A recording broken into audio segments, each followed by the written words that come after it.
Hey everybody, Cone Dodger here, and this is the Lamborghini Miura. This is another mod for Assetto Corsa, another one of those standouts that has instantly kind of captivated Kuno Studios so much that they have decided to include it within the game. They have just recently acquired the Lamborghini license and had the intention of adding other Lamborghinis, but the modding community pulled together and pulled off this amazingly well done model of a car, much like the Shelby Cobra, which came very early in the modding spectrum of this game, has shown to have such a great level of detail and overall quality that in the future we will have this car, probably in a little bit more of a refined fashion, if they can find places to refine it, that is, in the official game. But for now, we're going to take a look at the mod, because I want to highlight just how successful modders can be at making content for this game, and it's a real showcase, this car. If we travel into the car here, not only is the exterior brilliantly detailed, the interior is pretty spot on as well. Some of the gauges in the middle seem maybe like the textures are a little bit low resolution, but overall the level of detail inside the car is pretty staggeringly awesome. These cars do not have a particularly fancy interior, pretty much bare bones, but it is represented very well.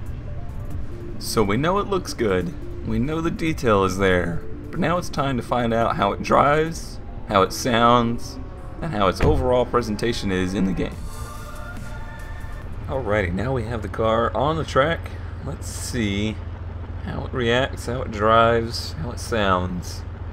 As we sit here idling, it sounds like a old car, basically. A little bit more engine noise than you would hear in a modern car. Valves clicking around. Just an overall very mechanical kind of sound to them. And I'm getting that feeling from it. Let's see, we are at the Mugello circuit, which is slightly ironic because this is the modern day Ferrari test track. It is owned by Ferrari. And yeah, Lamborghini and Ferrari have a very interesting history, especially in the era of this car. The first thing I'm noticing is that my view is looking basically directly into the sun visor. If I had to hazard a guess, I would say it's a little bit too high for the stock setting as far as the game goes. But as far as real life goes, this car has an extremely low roofline, so this may be what you would be looking at. But we have the technology to change such things, so we can bring it down to Cone Dodger height, because I'm not a very tall feller. There we go. So I can see a little bit more of the track. Alright, obviously this is a normal gated shifter. Well, it is a gated shifter, not just an H-penner. I've never driven a car in real life with a gated shifter. That's on my bucket list. I want to try it.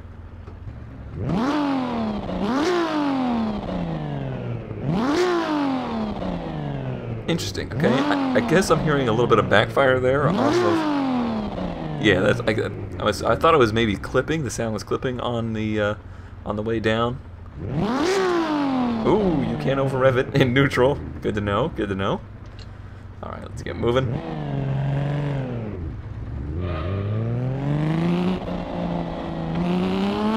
Interesting sound.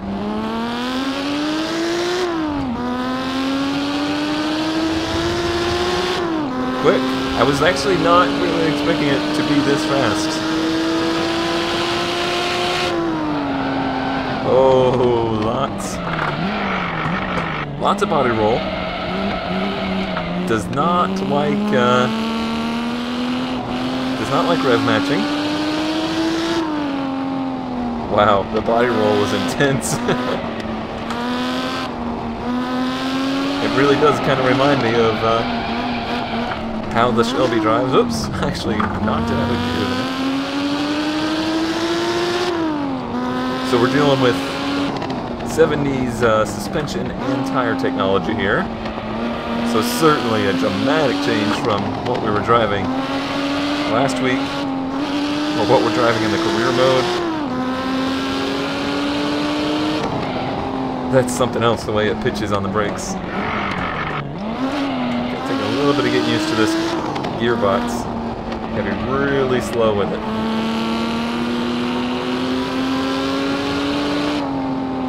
Very interesting sound. I have personally never heard one of these in real life. I've never even seen one in real life, so I can't unfortunately judge its authenticity, but I can judge its quality as far as clipping and stuff like that goes, and so far I'm pretty impressed. I like the amount of backfiring it does, that popping on decel. These old carburetor engines will do a lot of that. And one thing I've always noticed about the early, especially the early Italian cars, is they really like the small diameter exhaust tubing with trumpeted exhaust. It gives you a lot of that kind of sound.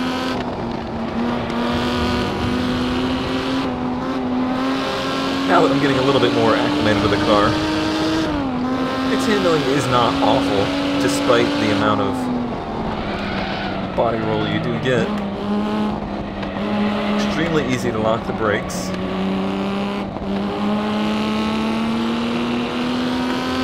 Power is all up high. I don't honestly know what the rev limit of this is, so I guess we're just gonna have to find out. Let it keep going. Oh wow. It goes much higher than it makes power, is basically what I'm just discovering there. Okay, get it wound down. Old school brakes, gotta love them. As you can see there, I'm down at the 4,000 mark. We're not making any power.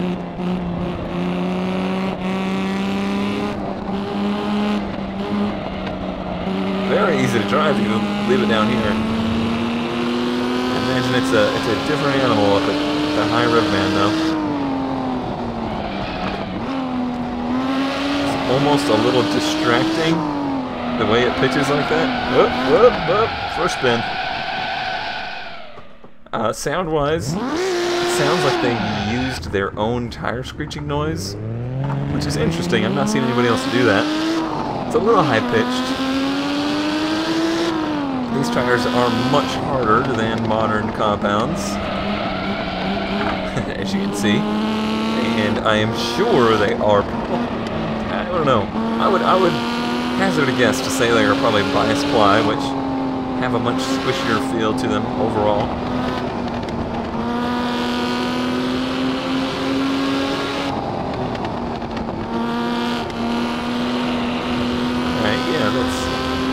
That's kind of its happy middle ground there, is that 5,000 to 6,000 range.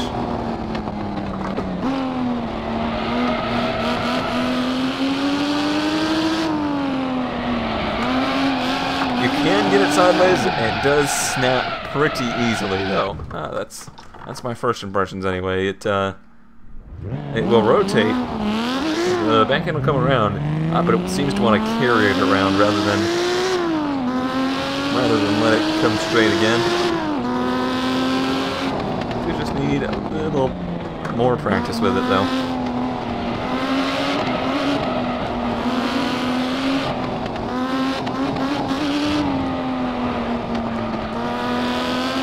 Here is another really cool touch I've just come across now. I'm just trying to get some more practice laps in so I get a little bit more comfortable with the car. But as I come off of this turn here, as you like stab the throttle, you hear that?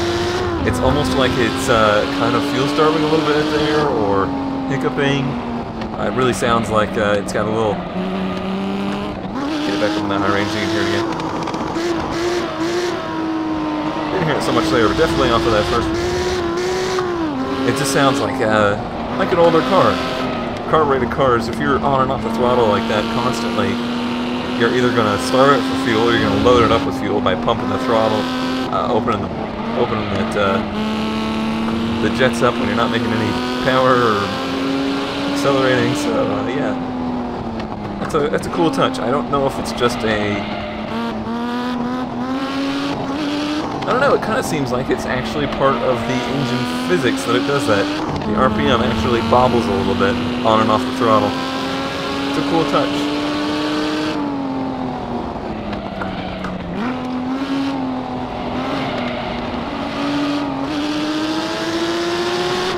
So if we speak of this car in real-world terms for a moment, it has an interesting kind of history to it. To me, obviously I was born in '87 and grew up through the '90s, really kind of shaping my love for cars. And in that era, when I heard the word Lamborghini, this is not the car that I thought of. I would even guess that up until the 2000s, I didn't know this car existed. I was never as much into the exotics as far as Europe goes as I was into the either American muscle cars or Japanese imports. But when I heard Lamborghini, I would think of a Countach, I would think of a Diablo. I would not think of this car. So it's a really interesting time period for exotics. And it kind of has a little bit more of the feel of a muscle car to it. This was probably too deep. No, we can save it. Longest spin ever. But yeah, the technology, the suspension technology, the tire technology just wasn't there yet. But we have this obviously super exotic engine, exotic body, very lightweight, all handcrafted materials. It's a really interesting piece of history, and I'm really glad that this was the car they chose to build first. The Mars, that is. This is a really interesting vehicle to me, even more so than your Countach or your Diablos, which we kind of have a larger selection of cars from that era available to us.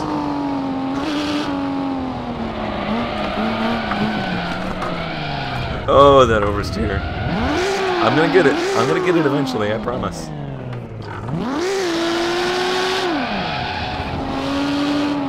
So as far as driving this car goes, I would actually put it near the top of hardest cars I've ever driven in Assetto Corsa.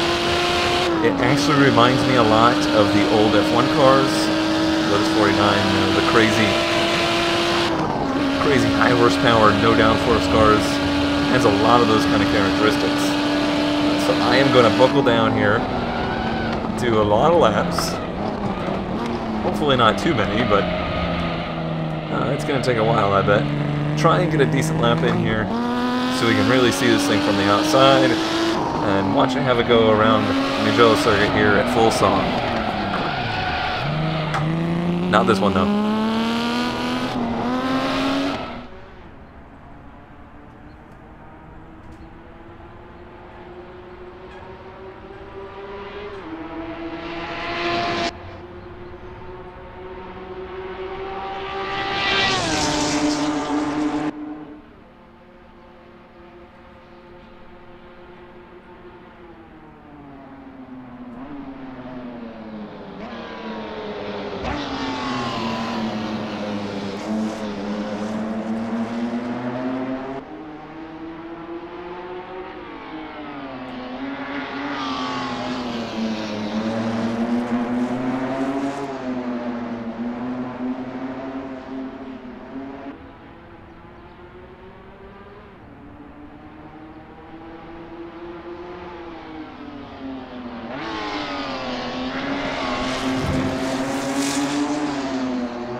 So that is the Lamborghini Miura SV in Assetto Corsa.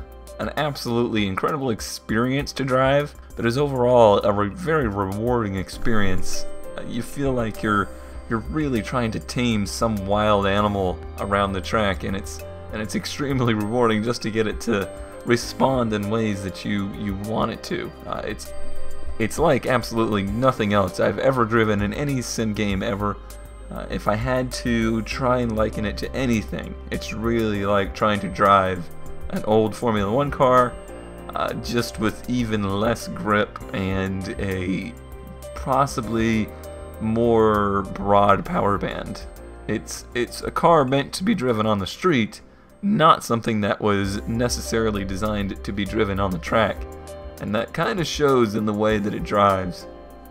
But as far as the actual mod goes, which by the way was made by Vampire, the Meko, Pinky Capus, and Katrino's Cat, the mod itself is absolutely fantastic and showcases perfectly the potential the modding community has and how they can make Assetto Corsa something even better than it already is.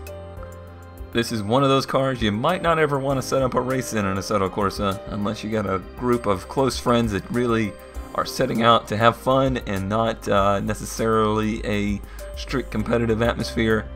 But it is absolutely one of those cars you want to just load up on a rainy day when you're bored and just try and drive it and just do laps. I can only imagine what this thing must be like around a track like Nürburgring or something crazy like that.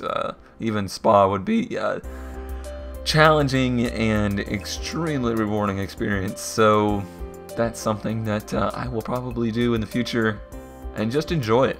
Just go out there and enjoy the car. That is what it is all about. Alright, I think that wraps it up for this one. Hope you enjoyed. I will see you next time.